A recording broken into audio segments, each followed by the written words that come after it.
করে, মানে বাচ্চাদের খুশি কাটবো যদি কেটে যায়। তো দেখেন এইটা হচ্ছে ভাইব্রেট হচ্ছে, এটা হাতের কোনো অংশে দিলে এটা কোনো ক্ষতি হবে না। প্লাস শুধুমাত্র এটার নখের যে এই যে মানে উপরের অংশ এতটুকুই কাটবে, আর বাইরে কোনো অংশ কাটবে না এবং বাচ্চা ব্যথাও পাবে না।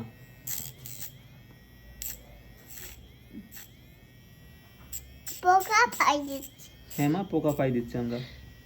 পোকা আছে এটা। তোমার কি ব্যথা লাগতেছে? হুম। হোক ফির কেন, তোমার তো ব্যথা লাগতেছে না। তোমার যদি ব্যথা লাগতো তুমি এটা করতে দিতে। আম্মু তোমার কি হাতে ব্যথা লাগে? না গুড। না, আচ্ছা ঠিক আছে, বুঝছি তো ব্যথা লাগে না। পোকা পাই দিচ্ছে।